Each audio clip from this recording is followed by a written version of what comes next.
আরও একবার শুরু করতে চলেছি লেসন 4।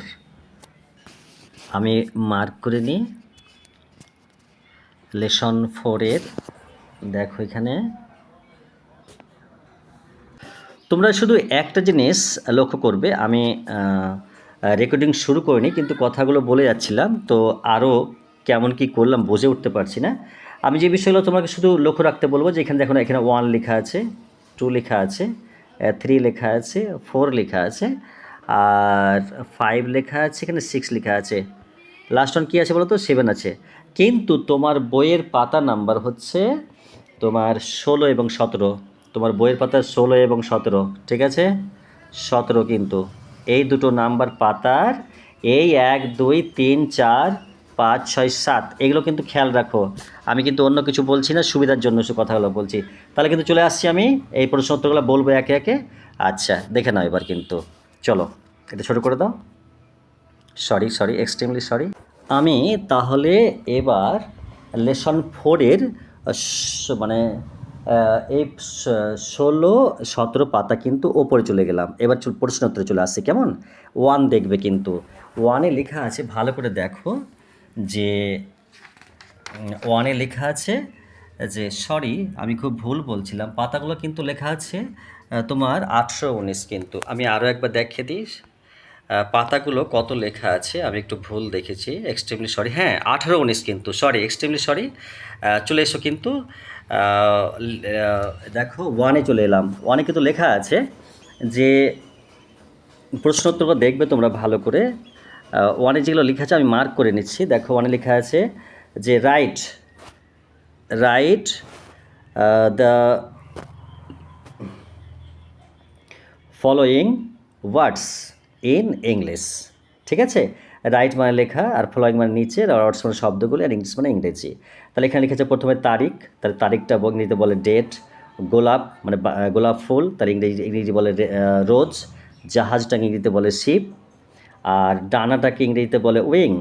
আর সারস পাখিকে ইংরেজিতে ক্রেন বলে। আর আমাদের পায়ের হাঁটুকে বলে নি। আর কোনো কোনো প্রাণীর লেজকে বলা হয় টেল। আর আমাদের জল তুলি সেই বালতিটাকে বাকেট বলে। আশা করি তোমরা খুব সুন্দর করে বুঝতে পেরেছ। এবার চলে এসো 2-এ। কেমন? দেখো প্রশ্নোত্তরগুলো খুব সুন্দর করে লিখেছি, দেখো মোবাইলের সাহায্য নিয়ে। তোমরা কিন্তু এবার সাথে থাকো, একদম গভীর মনোযোগ রাখো, পড়ার সময় কিন্তু অন্যমনস্ক হবে না। 2 চলে এসো। Write the Bengali meaning. তাহলে কিন্তু বাংলা লিখো, ঠিক আছে? যেমন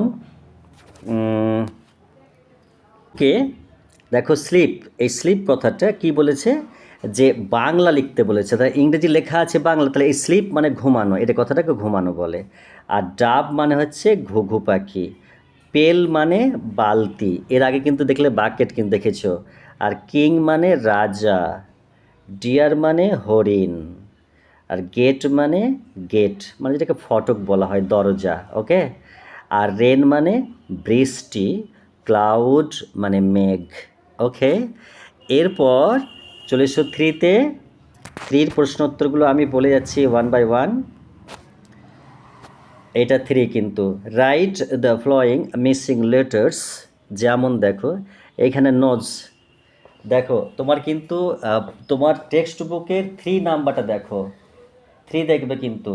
দেখো প্রথমে এন দেওয়া আছে, তোমার বইয়ের দিকে তাকাও, এন দেওয়া আছে, কিন্তু এনের পরে দেখো একটা বাক্স আছে, সেই বাক্স কিন্তু ফাঁকা আছে, তারপরে আছে, এই শেষেরটা দেখো। তো এখানে ওটা বসলো এইভাবে। দেখো লেখা আছে গোট মানে ছাগল, লাইফ মানে জীবন, কুক মানে রান্না করা, প্লে মানে খেলা করা, রোড মানে রাস্তা, বিক মানে ঠোঁট। আর এটা কি প্লেন? হ্যাঁ প্লেন মানে কি মসরণ নাকি এরোপ্লেন? প্লেন মানে কোনটা? প্লেন মানে প্লেন মানে এটা তো প্লেন মানে কি জানছি না সঠিকটা আমি, সরি। তো আমি এটা শেষবেলা পর্যন্ত আমি তোমাকে বলি যে এটা প্লেন মানে আমি সমতল দেখলাম, তো দেখে নেবে ঠিক হলো কি না। তো এবার কিন্তু 4-এ আসবো, মানে 4 নাম্বারে। তোমরা দেখো তো বিষয়টা যেটা লেখা আছে, যেখানে 4 লেখা আছে, তো rearrange the group of letters to make words. মানে বলছে যে এই গ্রুপের মানে বর্ণের গুচ্ছগুলো সাজাও দিয়ে ওয়ার্ড তৈরি করো। ঠিক আছে? তো কি হবে একটু ভালো করে দেখো, তোমার 800 নাম্বার পাতা দেখো। হ্যাঁ, তো তাহলে এটা সাজিয়ে কী হবে দেখো তো।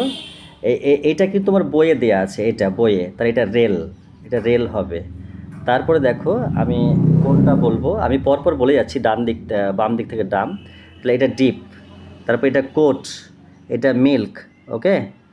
তারপর তোমার রেন, এবার ড্রাম, তারপরে টাইম, তারপরে কুক। আমি মানেগুলো বললাম না কিন্তু। রেল মানে তো গারদ, আর ডিপ মানে গভীর, কোট মানে কোট, আর মিল্ক মানে দুধ, রেন মানে বৃষ্টি, ড্রাম মানে যে ঢোল বলা হয়, টাইম মানে সময়, আর কুক মানে রান্না করা।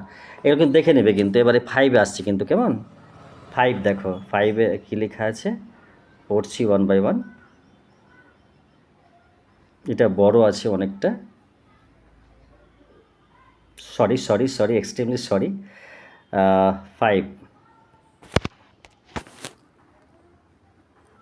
তো তোমার এই 5-এ দেখো কি বলেছে যে underline the following right spelling, মানে যেটা সঠিক বানান তার নিচে কিন্তু রাইট স্পেলিং করো। ঠিক আছে? তো এই রাইট, শুধু রাইট স্পেলিংগুলোই দেখো দেওয়া আছে যে কোনটা রাইট হবে। ওকে, 5 তো। তো আমি শুধু রাইট স্পেলিংগুলো বলছি দেখো। নাইট, NIGHT, নাইট, ওকে, নাইট।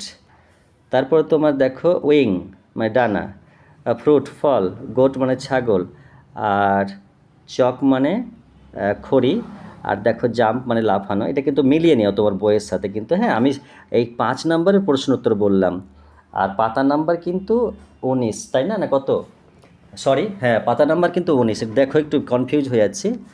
তো 19 নাম্বার পাতার নাম্বার, প্রশ্ন নাম্বার 5 কিন্তু। এবার চলে এসে 6-এ কিন্তু। হ্যাঁ, এই যেখানে 6 লেখা আছে, তাহলে match the following column A with B, মানে এর সাথে বি মিলাও। তাহলে উত্তর তুমি দেখে নাও কী বলেছে।